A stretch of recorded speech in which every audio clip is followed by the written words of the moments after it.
All right, we're back for another episode of the Lakers Fast Break podcast. It's Gerald Glassford coming right back at you here from Pop Culture Cosmos. The Lakers Fast Break, Inside Sports Fantasy Football, and Game Source. We truly appreciate everyone out there listening to all of our great shows, and if you can, please give us that 5-star review on Apple Podcasts. Plus, if you can like, share, subscribe, follow, or whatever you can do to help support us here at the Lakers Fast Break, it is truly appreciated. Well, I know the Lakers are on a fantastic run right now, and we're truly appreciative as Laker fans, but we need to go ahead every now and then, stop and reflect on the greatness that is the Los Angeles Lakers. And I want to go ahead and I have a great guest on today covering one of those awesome eras in time for Los Angeles Lakers fans. Well, it's great and it's not so great. It brings such fond memories and also some pain when it comes to what could have been, when it comes to the Shaq, Kobe, Phil era of the Los Angeles Lakers of the early 2000s and late 90s as well. And if you're out there and you're looking for an awesome read, you got to pick up the #1 basketball book right now on Amazon. And I'm showing everybody on Facebook Live right now, 3-Ring Circus, Kobe, Shaq, Phil, and the crazy years of the Lakers dynasty. I have the author here today, New York Times best-selling author. He's done book after book after book on the sports world, and I'm bringing up right now all the books that he has right there at jeffpearlman.com. And in fact, I have links to not only his site, an excerpt on ESPN.com, plus where you can buy on Amazon and Barnes & Noble right there in the description in the video. And I also have it on for everybody listening on audio. It is Jeff Pearlman. And Jeff, thank you so much for joining the program today. Love that Bucks hat. I mean, I love those years when they were just like in that just bright orange. It was just really cool to see. My favorite football player as a kid was Ricky Bell. Oh, for USC tailback. I was very young, but I loved Ricky Bell. So when I think of the creamsicle Bucks, I think of Doug Williams and Jimmy Giles, Leroy Selman, and Ricky Bell. Absolutely. Well, I was going to say creamsicle because I remember that so fondly on those years when they were the Tampa Bay Yucks. I think they were called at that point in time because of their lack of success until they reached greater heights. And of course, this year, everybody's excited if you're a Tampa Bay fan out there with Tom Brady at the helm. So there's great things expected this year in Tampa Bay. But getting to your awesome book, I mean, you have gone through the whirlwind right now. I mean, as they call it in the media and PR and whatnot, you're in the car wash right now. And as I tell my guests when I interview them, as far as whether books, directors, authors, what have you, I'm like on the tail end. I'm like at the drapes at the very end of the car wash, just before you get to the dryers. So that is not true. Wow. Okay. Maybe you're like, I'm halfway, like through the soap and the rinsing and all that. But I'm just glad to be part of the car wash. Your book has received tremendous response all over the world. I mean, I've seen list after list after list. ESPN has you just, got a great excerpt there on ESPN.com that people can check out. I mean, you're all over.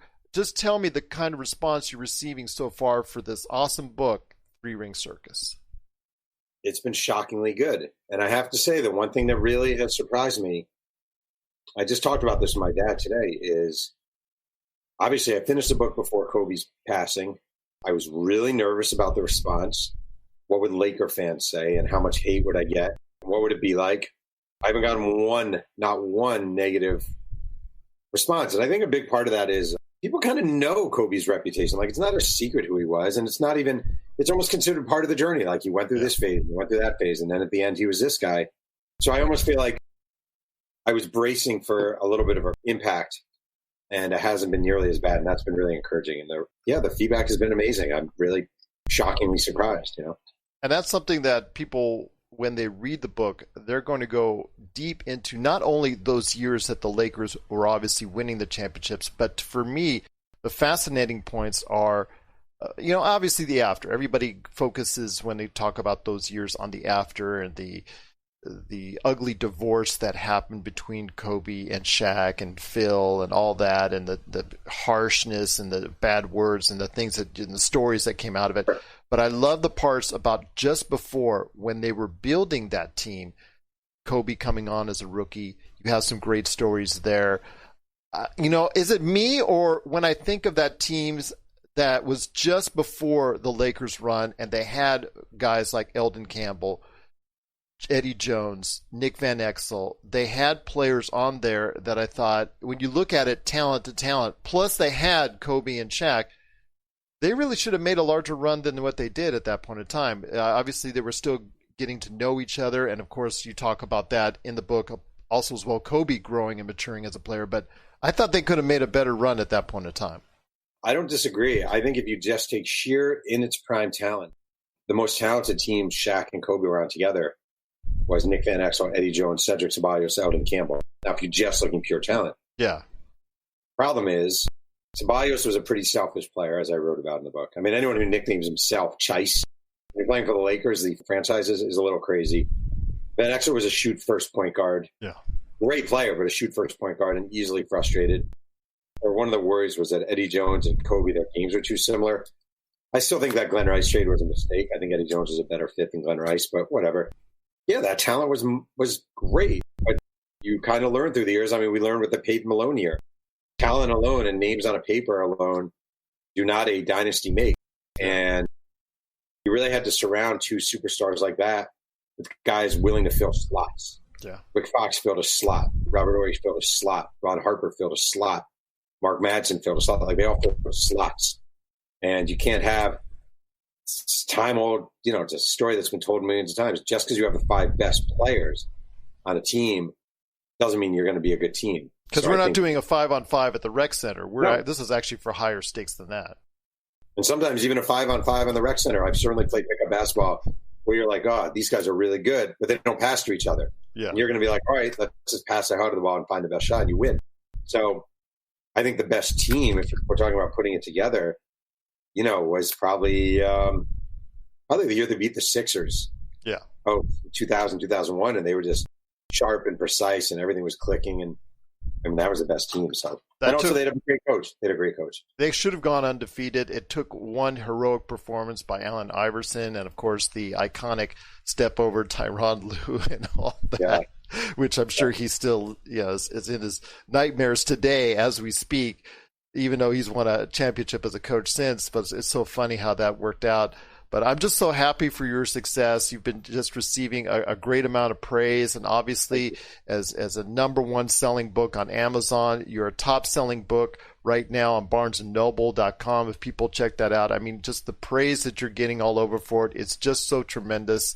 Once again, I'm speaking to Jeff Pearlman, author of 3 Ring Circus. You got to go ahead and get this book if you're a Lakers fan or a sports fan in general today. The links are right below in the description on this video, and also have it on audio, so please go and get that book today. When you cover the Lakers dynasty, it's been covered before those years by various writers and whatnot on other occasions. But when you looked at it and when you wanted to approach this, because you had already covered a tremendous book, the Showtime era, another era that I'm very familiar with as a Lakers fan, what new angle did you want to approach it at? What type of different look did you want to go ahead and have on this for your readers?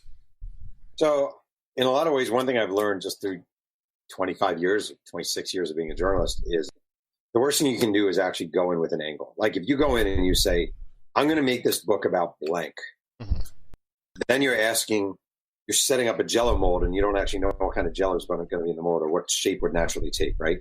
It's a weird comparison. I get it, though. Yeah, like, to me, it's not so much, all right, here's what I want to find. It's, I'm going to call everyone and see what I find. I'm going to call everyone. Mike Penberthy and Jimmy King and Mark Madsen and guys who played against Kobe in Summer League in 96, and guys who played against him in 97, guys who were fighting to make the team and training camp. And I'm going to call the PR interns, and I'm going to call the assistant to the assistant. I'm just going to call everyone. Because it's funny, when you write a book proposal, it's all kind of BS, right? And everyone's in on the sort of a weird thing, because how can you possibly know what it's going to be about before you report the book? Yeah. You don't. So it's kind of a guess, but it's a weird guess. So I didn't go into this book thinking, I want to find blank. I went into this book thinking, I wonder what I'm going to find. And okay, here are the people I need to call. And that's sort of how it went. And the book sort of, as they say, writes itself. Is that correct? If it writes itself, it's really hard. It's a hard work journey for something. I mean, definitely doesn't write itself. I mean, I understand that meaning, but it definitely doesn't write itself because it's bruising. It's more like you find little moments that fascinate you. It's all right. Here's the best way I can explain it. There's a writer I know. He's a friend of mine. He's a great, great writer named Lee Montville. He's written a lot of books. He wrote for Sports Illustrated when I was at Sports Illustrated. He's great. And he once was doing a Babe Ruth book. And I said, why would you do another Babe Ruth book? There have been 100 Babe Ruth books. Yeah, but there's never been my Babe Ruth book. Yeah, right? There you go. And I kind of think about it. You're the narrator of this journey, and you decide where this journey is going to take you. And so I'm writing my Laker book. And maybe Mike Penberthy excites me. Like Mike Penberthy's journey coming out of Masters College and having Mitch Kupchak saying, yeah, we're inviting you to camp. Hope you enjoy your week there. And Mike Penberthy saying, well, screw that. This is going to be, if that's how they view me, I'm just going all out. And then making the team and having Shaq notice that he's wearing a jacket he bought at Banana Republic and saying, you know what, do you own any suits? And Mike Penberthy saying, no, I don't own any suits. And Shaq saying, well, I'm going to buy you 6 suits. Come tomorrow, my tailor will make them for you, right? That little journey spoke to me in a huge way. And 99 out of 100 other writers maybe wouldn't have called Mike Penberthy or would have taken it a different path. Not better or worse, just different. Yeah. But for me, you see where the journey takes you, and you're this narrator of this journey, and hopefully it takes you in a unique place. And at the end of the day, you can say, well, that's the book I decided to write. And someone else comes, Roland Lazenby comes along, or Howard Beck comes along, or whoever, and they have a different interpretation of it all. And that's okay. That's what makes these books interesting, I think, is different perspectives.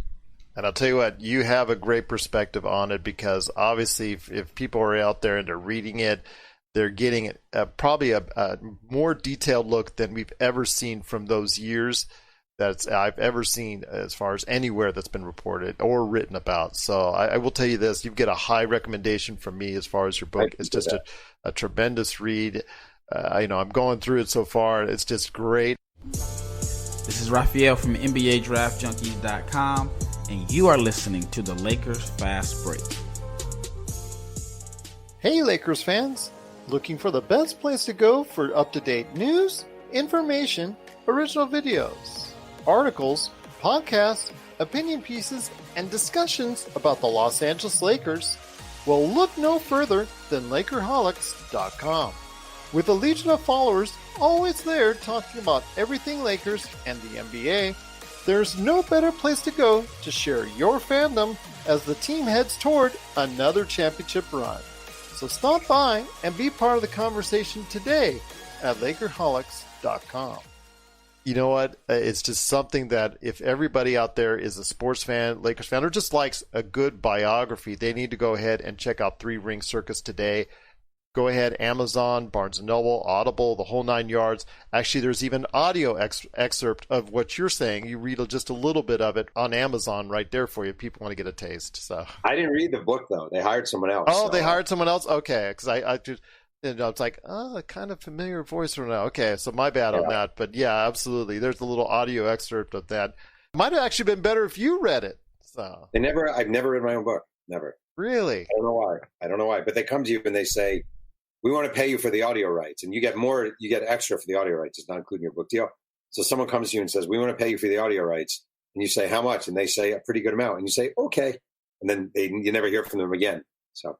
It's a shame. I'd love to hear your vantage point, because sometimes when authors read their own books, you can tell there's certain points of time where they get more meaning out of it. So. Sure. I'll tell you this. My last book was about the USFL, the Old Football League. Yes. And they hired someone to read the book. And I start getting these calls from people. Like, example, one of the stars of the league was a quarterback named Bobby Hebert, who later played in the NFL. And throughout the book, the audio reader calls him Bobby Hebert. And there are points in the book where he would say, and the Panthers beat the Stars 22-7. And he would say 22-7. And that stuff kills me. Like, it kills me. It's so like fingernails on a chalkboard. Because the guy doesn't know anything about sports. And like, who reads a score and says 22-7? So that's a killer. I hope one day you will be able to go ahead and audio transcribe for your readers out there one of your awesome books coming up in the future. And speaking of which, before I've got a question from one of our own Lakerholics.com writers, Magic Man. I've got one he threw out there last night when I told him I was interviewing. But first off, you've got so many great sports books out there. Roger Clemens, Barry Bonds, the Mets, Brett Favre, the USFL, which you just mentioned, which people can go ahead and look at today at jeffpearlman.com. And if you're watching right now on Facebook Live, you're checking out right now on his site I wanted to ask you this. Your time spent on this particular book as compared to those others, what is your main takeaway on your time spent with it compared to the others? I mean, did you enjoy it? Was it less? Was it harder work? Was it, just basically something that you were taking away from this as far as an experience? It was the hardest book I've ever worked on. Really? By far. And a big part of the problem was, as we move forward in time, athletes become a little more difficult to deal with. Like it's not the people themselves, but it's the circumstances in which they've come along. And they've come along in a modern time where social media sort of carries the day. And there used to be a need, you're writing a book about Walter Payton, all his old teammates are used to talking to the press. And they're used to this idea that newspapers matter, magazines matter, and books matter. Also, they're older. So these are guys who are in their 60s and 50s, and they're just happy to talk. It was definitely harder with the Lakers. I had to work really hard and do a lot of travel and do a lot of, not groveling, but, can I talk to you? Well, maybe. I'll call you in a week. Can I talk to you? Call me in another week. Can I talk? It was just hard and it was exhausting. But I feel really good about it because I feel like sometimes when you crawl through that, you come out the other side and you're like, wow, I actually survived that. And that's great. Also, the Lakers during the Showtime era, from a media standpoint, or when I was writing that book 8 years ago, they just were a little easier to deal with from a media standpoint. The NBA has become a much more guarded world, even the teams themselves. And a lot of times now, when I did the first book, John Black was a PR person for the Lakers. Yeah. Super easy. Who do you need? How can I help you? And it was never like, just make sure you're right. You make us look good. Not one time. It was never about that. Just get the story right. As long as you get the story right, we're cool. I thought this time the Lakers, I still love the organization. I do feel like there's a guardedness that there wasn't in the past with the media. And a little bit of, we don't really need to help you that much. Because nowadays they're so used to going through agents and going through handlers. It's just a different world. So it's a little less friendly, to be honest. And that's why I made the book harder for you as an experience to go ahead and get all that information, correct? I mean, I'll give you a perfect example. So the Lakers set up an interview with Mark Madsen, because 2 years ago, Mark Madsen was an assistant coach. Took forever to set up the interview. That's fine. I go up there. I interview him after a practice. They didn't have a game that night. Mark Madsen, nicest human being on the planet, like as nice a guy as you'll ever find. And I'm interviewing him. And he's super into it. He's great. He could not be nicer. Great stories. He's clearly happy to be there. He's talking about a great time of his life. And I look behind him and a Laker PR person is going, saying basically like, time's up, time's up. It was 15 minutes for Mark Madsen. Like, why? And why? Like, why? We're both happy. There's nowhere to go. Practice is over. And that kind of stuff, honestly, it's not the Lakers, it's everybody now. It just drives you crazy. He's an adult male, Mark Madsen and I, we're both in our 40s. We're old enough. We can talk. We know.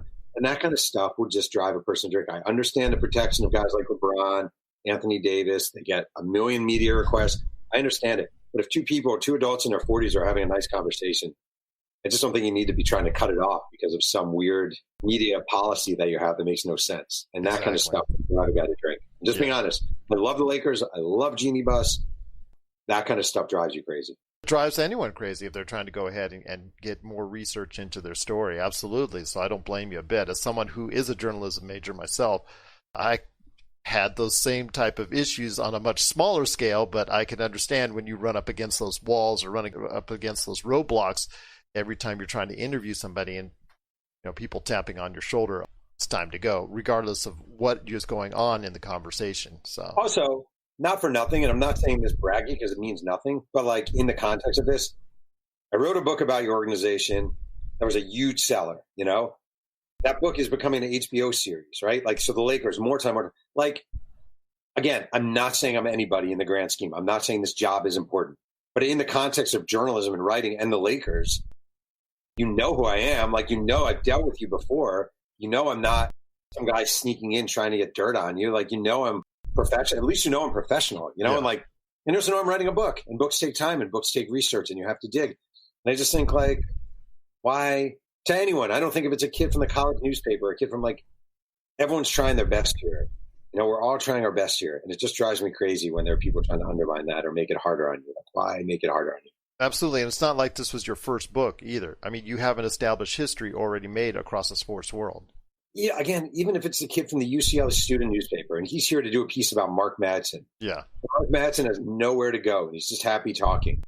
let them talk. Yeah. Like, let them talk. Make these people human. Give them a reason to write about the Lakers. That stuff drives me crazy. I don't blame you one bit. We're signaling the ref for a quick timeout, but we'll be back with more of the Lakers Fast Break podcast. Check out what's been going on with the Pop Culture Cosmos Show and the PCC Multiverse. I see the potential for basically like another Netflix kind of paradigm shift where here comes this other major player. They have a ton of resources. Apple could change the way that entertainment is consumed. They say it's the only time this year that you'll have stars from each brand battling each other, and we know it's not going to be the case, but they like to say that, and more power to them, I guess. Well, it's a big first step, bringing all those superheroes together. There were definitely some parts of the movie that I really enjoyed, and then there were some parts that I thought just kind of fell short of expectation. Part of it has to be something to do with how it's being promoted, and this is a thing where audiences do not agree with critics. That's the Pop Culture Cosmos Show. And the PCC Multiverse, every week on Apple Podcasts. And over a dozen of your favorite streaming and podcasting options. Once again, I'm speaking to Jeff Pearlman, author of the #1 best-selling book as far as biographies for sports. Just got to go ahead and check it out. It is 3 Ring Circus. It's done a tremendous job. It's doing well. There's great praise all over the place. You got to go ahead and read this book. Audible, any way you can get your hands on it. It is available now, Amazon, Barnes & Noble, and the links are in our description on both our audio and video formats. I want to ask you a question. Sure. Is that okay? Yeah, you have the Kobe jersey hanging behind you. Absolutely. And then, hold on, I got to show you Shaq right over here. There's Shaq right over there. He's lurking on my other shoulder right there. So You're a diehard Laker fan? I am. I was born in Inglewood, California, a block away from the Forum, so it was destiny, so to speak. Awesome. Love it. You're reading my book. Yes. I expected Laker fans or Kobe fans to have mixed feelings, right? I understand it, but and I've gotten none of that. I've gotten zero of that. I was ready. I was in this position, the brace position. Why do you think that is? I can tell you right now, because people want to know more about Kobe than at any point in time in history. They want to know his history. They know, like you said before earlier in the podcast, that he has this troubled history of highs and lows where he's angered the LA Lakers fans, but he's also beloved by the LA Lakers fans. He's both tormented and also encouraged us to an extreme that very little or very few Lakers have ever done before. I mean, you could put him on a pedestal with Magic, Shaq. Very few Lakers have ever entranced us the way he has. So that's why any type of information that gives us more in-depth look at the history of when he was at his peak or at his really growing power, so to speak, it's just so fascinating for us. We want to hear these stories. We want to read. We want to look into these stories even more because, again, we don't have Kobe to ask and talk to anymore about it. So right now, it's our fascination as Lakers fans to find out more about who the man Kobe Bryant was. It's really crazy that he does not exist anymore. That's just it's like you talk about him over and over again and this and that. And even Eagle, Colorado, you talk about the highs and the lows. And they're like, it's the same thing with anyone when they die, but it's like, wow, he doesn't exist anymore. Like he's not here anymore. It's so sad. It's just so freaking sad. It's still hard to get used to. And, right. Some of the places where I've shared it today, and thank you for a shout out for all those Facebook groups for the Lakers fans, the tens of thousands of fans right there. And still, even to this day, a lot of them, I see the posts that they're making. It's very hard for them to fathom that he is gone. And they're trying to cope with it still, even to this day, over 6 months later, that they're still trying to cope with it. And it's completely understandable that they do. Don't you think a lot of it is like, well, number one, it's the age of, he's 41 when he died. Like that's a young age for a person to pass.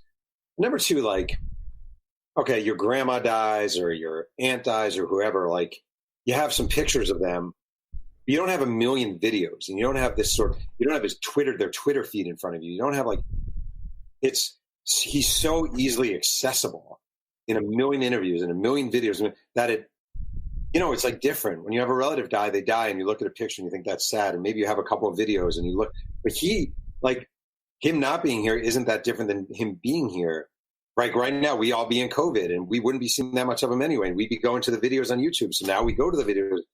It's a weird mind thing that he's not here, but he's so easily visible and listenable too. It's Absolutely. Because, earlier this year, I after he passed away, was one of the first places of things I did. I went to YouTube and just looked at some of the history, looked at those championship years, that three-peat. I mean, that's first place. A lot of people were just migrating to just go ahead and remind them of his greatness, and obviously the 81-point game and just the whole 9 yards of all the things that he did in his life that are documented. And like you said, there's so much out there on Kobe that we feel like we knew him, like that we were a part of his life in so many different ways. And I think that's probably why that it just, for so many, it just, to this day, it grips them so much. Yeah, I agree. I just want to say as a side note, one thing that never gets discussed and just kind of funny, his last game, which obviously is one of the great moments I've ever witnessed in sports, he shot 50 times. Like, that is insane. He took 50 shots that game. That is the most amazing, not to use this term, but like ballsy, like, I'm going out. I am going out shooting. Like, I am going out shooting. I'm going to shoot 50 times this game. That is one of the most amazing stats ever. Forget the number of points he scored. Shooting 50 times, I actually love that. I think it's insane. That's a definitive Kobe Bryant moment. I mean, if people 100 years from now, they're not familiar with who Kobe Bryant was, I think that's probably one of the best ways to describe it. You know, as a person, an individual leaves their mark on the game, like you said, that is Kobe Bryant right there for you. I agree. And like, him scoring 60 points is amazing. Him taking 50 shots is even more amazing in a lot of ways like that. You're like, I'm getting everything I can out of this game. I don't care. I'm getting everything I can. I love it. I love his last game, and I love Jeter's last game, his last game at Fenway, when he walks off the field to a standing ovation at Fenway. Those moments to me, right here, always love those moments. They'll always bring a tear to your eyes and to a lot of sports fans' eyes. I know my eyes were tearing up at that point in time when I watched Kobe's final game. And again, just thinking about it, it feels so raw even to this day that he's not part of us right now. You know what I like actually is I'm a New Yorker. I live in Southern California, but I'm born and raised in New York. And I wrote this book, and I felt like when Kobe died, I really sort of learned what it was about him, right? And I really mean this, like, because I grew up in New York, and Patrick Ewing was a star in basketball when I was in New York. And people loved Ewing, but there wasn't this connection like this. And it really seems like what people loved about Kobe more than anything, maybe I'm wrong, especially young fans though, is the doggedness of it all, like the determination of it all. Like, I am going to outwork you, and I'm going to burn my ass doing it. I don't care how many shots I have to take in a gym, and I don't care how hard I have to work and how many steps I have to run. I'm just going to do it harder than anyone else.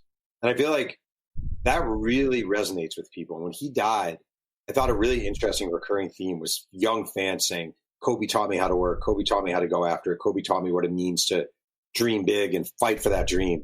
That's a freaking legacy right there. You know, not just he was a great basketball player. Like Patrick Ewing in New York was a great basketball player.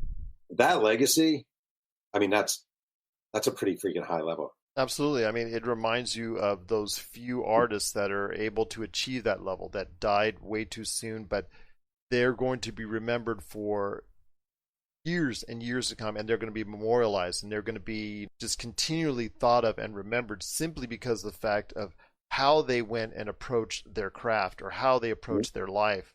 And you see it even recently with Anthony Davis. Game 2, takes the shot. What's the first thing he mouths? Kobe, right there for you. Yeah, amazing. Yeah. 100%.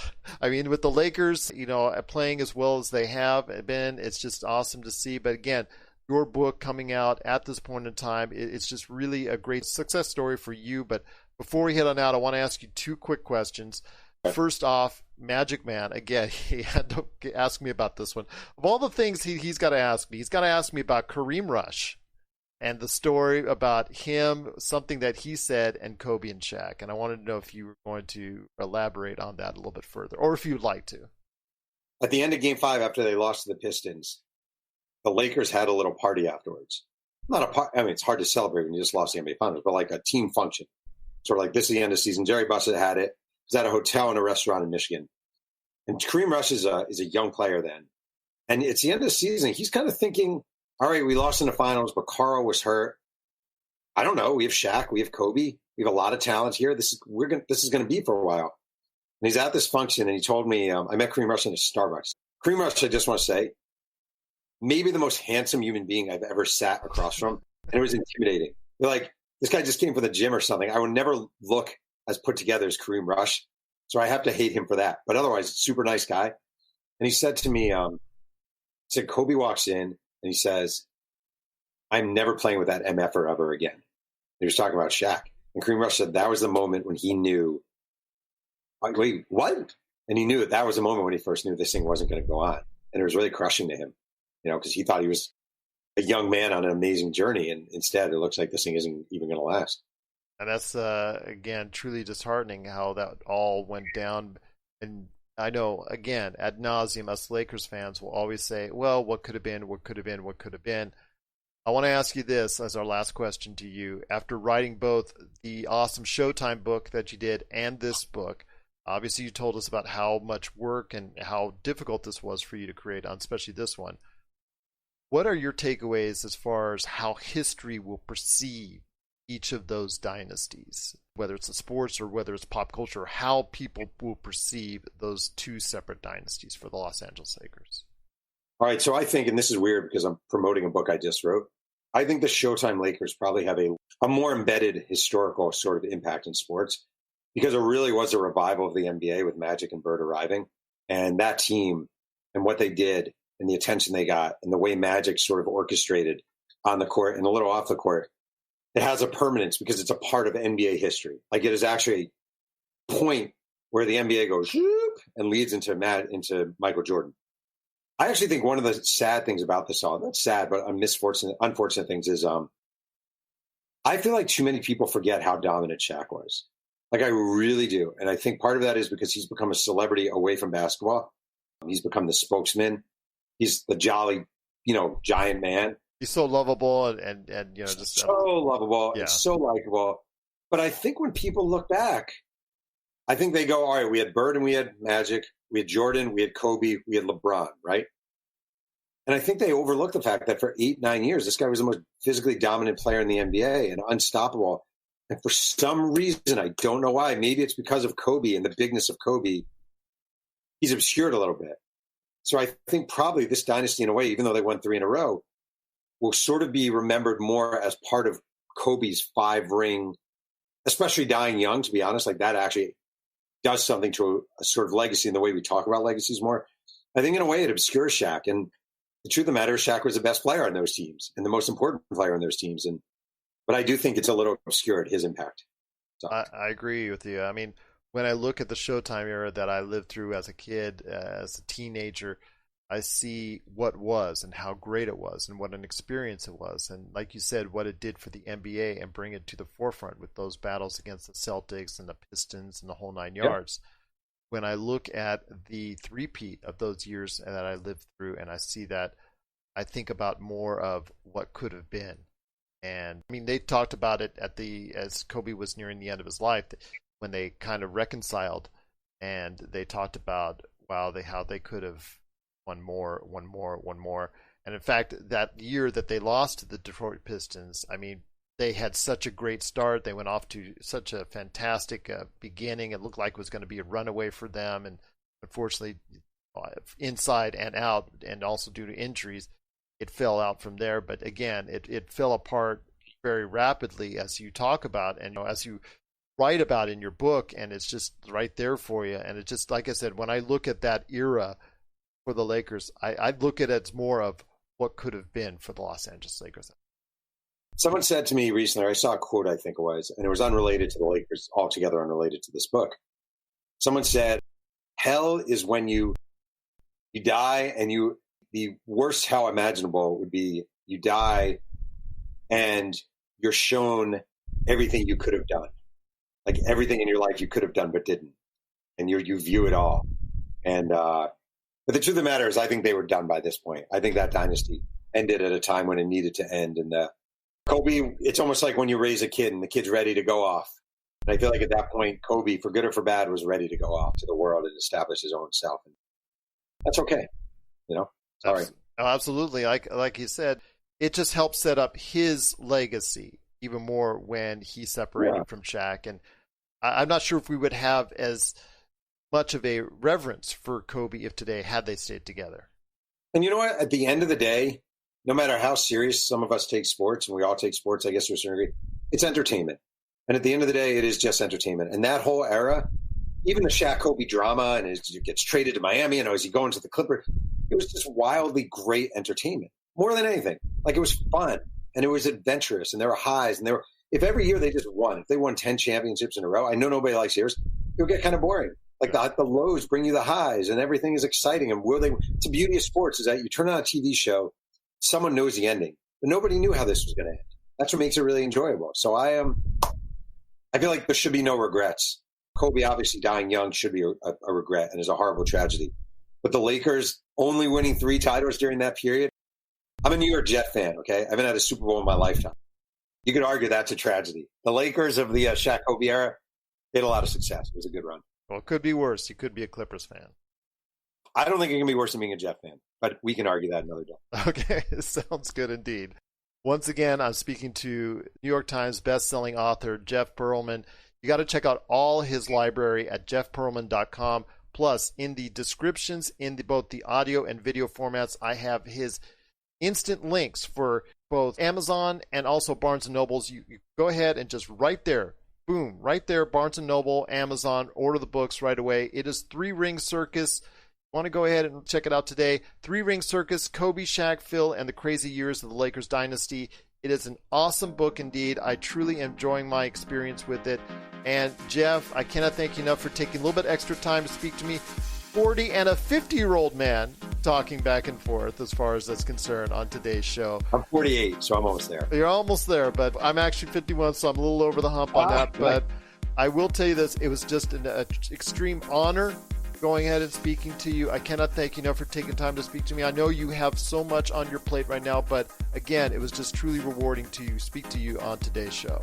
That's my pleasure. Thank you. It's really an honor for me, so thank you so much. Jeff, I wish you continued success, and I cannot thank you enough, and hopefully you'll want to come back one day and speak to us again right here at the Lakers Fast Break Podcast.